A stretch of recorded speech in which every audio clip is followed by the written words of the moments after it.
사랑합니다. 제가 코로나 검사는 다 했는데 코로나는 아니에요. 병원도 다 다녀오고 진단키트로 매일 하는데 코로나는 아닌데 목감기가 좀 심해요. 그래서 기침이 자꾸 나와서 어른들 계시기 때문에 제가 오늘은 마스크를 쓰고 설교를 하도록 하겠습니다. 시편 말씀을 가만히 살펴보면 은혜라는 단어와 복이라는 단어가 많이 나옵니다. 하나님은 왜 이렇게까지 우리에게 은혜 베푸시고 복 주시기를 원하실까요? 우리에게 혹 빚진 게 있으세요? 그거 안 주면 큰일 날 이유가 하나님께 있으세요? 하나님이 우리에게 무언가 잘못 보여서 볼모 잡힌 듯 은혜와 복을 주실까요? 아닙니다.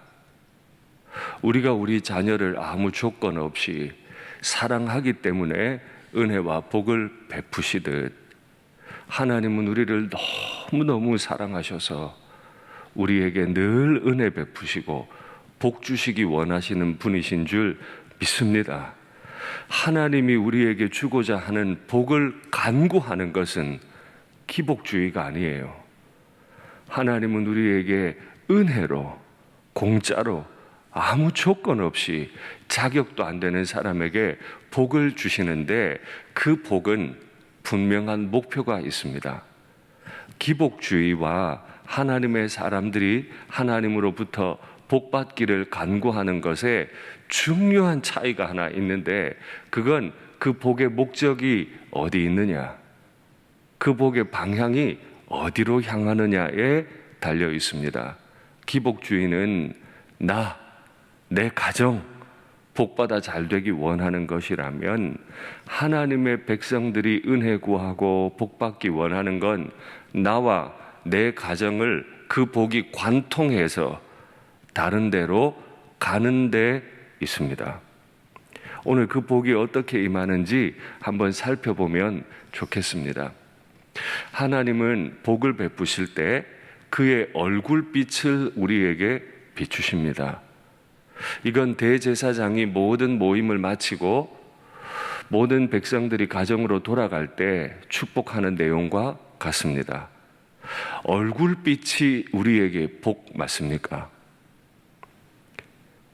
혹 한 번씩 고향 방문하는 자녀들을 바라보시는 부모님의 마음은 어떠세요? 아이들 얼굴만 봐도 좋지 않으세요? 저도 간혹 제 부모님을 뵐 때 제가 청년 시절에 잘 몰랐는데 아이들을 기르고 부모님의 마음을 조금씩 알아가면서 부모가 이렇게 수고하는 존재시구나 알게 되면서부터는 부모님의 얼굴을 뵙는 게 제게 큰 위로가 되고 부모님이 생존해 계시다는 그 자체가 제게 얼마나 힘이 되는지 몰라요. 내게 모든 것 다 내주시는 분, 그분을 조금이라도 알고 나니까 그 얼굴을 뵙는 게 힘이에요. 연애할 때를 생각해 볼까요? 남들이 보면 그렇게 잘생겼는지 모르고 그렇게 이쁜지 모르는데 그 얼굴 보기만 해도 달려가고 싶잖아요. 우리도 그런 때가 있었습니다. 내 아내, 내 남편 얼굴만 보면 막 달려가서 안기고 싶은 그런 마음이 들 때가 있어요. 하나님을 알면 하나님의 얼굴빛이 우리에게 말할 수 없는 복이에요. 왜요? 그 얼굴빛은 가장 선하고 나를 가장 부드럽게 대할 뿐 아니라 내가 걸어가야 할 길을 가르쳐주는 빛이 되기 때문입니다. 인생을 사는 건 흑암 같은 것을 살아간다 하는 뜻이기도 합니다. 내 작은 지혜로 어디로 가야 할지 모른다 하는 뜻이기도 합니다. 그래서 그 길을 걸어가려 할 때 우리는 늘 하나님의 빛을 필요로 하는데 오늘 본문에 보니까 주의 도를 우리에게 가르쳐 주십시오. 주님께서는 주의 백성들이 걸어가야 할 도를 가르치십니다. 그 도가 곧 주의 구원이 되어서 모든 땅에 알리게 되는 거죠. 그래서 시편 128편 1절에서는 분명히 말합니다. 여호와를 경외하며 그의 길을 걷는 자마다 복이 있도다. 우리가 받는 복은 물질적인 복을 포함할까요? 포함하지 않을까요? 하나님의 섭리에 따라 물질도 충분히 복이 됩니다. 그러나 그 복을 가져오게 하는 것은 여호와를 경외함, 여호와의 도를, 여호와의 빛을 경험하는 사람들은 여호와를 너무 사랑하기 때문에 그를 경외함으로 그의 길을 걷게 되고 복을 누리게 되죠. 아버지 어머니의 마음을 잘 알고 그 아버지 어머니를 사랑하게 되면 아버지 어머니가 한마디를 하더라도 두 마디, 세 마디 하신 것처럼 순종할 거예요. 아버지 어머니 마음 근심 안 시켜드리려고 애를 쓸 거예요. 정말 하나님을 사랑하는 사람들은 하나님을 경외하게 되기 때문에 그의 도를, 그의 길을 걸으려고 애를 많이 쓰죠. 내 인격을 수양할 필요도 있겠습니다마는 하나님의 빛을 비추어 달라고 오늘 이 새벽에 기도하시면 좋겠습니다. 하나님의 말씀의 빛이 우리 가운데 임할 때 정말 하나님 사랑하고 구원을 경험하는데 하나님 오늘 이 새벽에 말씀을 우리 가운데 비추어 주시옵소서. 그러면 하나님은 어떤 분이시기에 이렇게 복을 베푸시고 우리의 사모함을 받으실 만한 분이실까요? 하나님은 공평으로 세상을 다스리시는 분이세요. 사실 우리가 무언가를 심판하고 다스린다고 할 때 우리도 종종 그런 행위를 하거든요. 내 앞에 있는 자식 둘이 조금 다투고 할 때 아빠 된 자로서 무언가 심판하는 행위를 해요. 회사에서도 심판하는 행위를 합니다.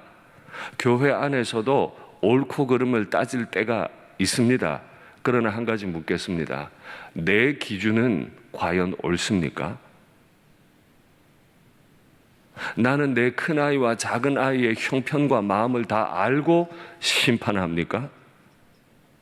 나는 하나님의 뜻을 다 알고 교회에서 이것이 하나님의 뜻입니다, 저것이 하나님의 뜻입니다라고 말하는 것 맞습니까?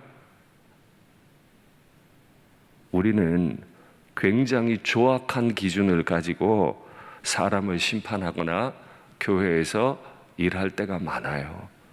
내 기준이 옳다고 어떻게 말할 수 있어요? 그게 쉬운 이야기가 아니에요. 늘 거칠고 조악해요. 그런데 하나님의 기준은 그렇지 않아요. 하나님이 온 땅을 다스리는 법은 그렇지 않아요. 하나님이 요셉이라고 하는 사람에게 계속해서 은혜를 베푸십니다. 그가 보디발의 장군의 집에 팔려갔을 때도, 감옥에 갔을 때도 하나님은 그에게 끊임없이 은혜를 베푸셨죠. 그 결과가 뭐예요?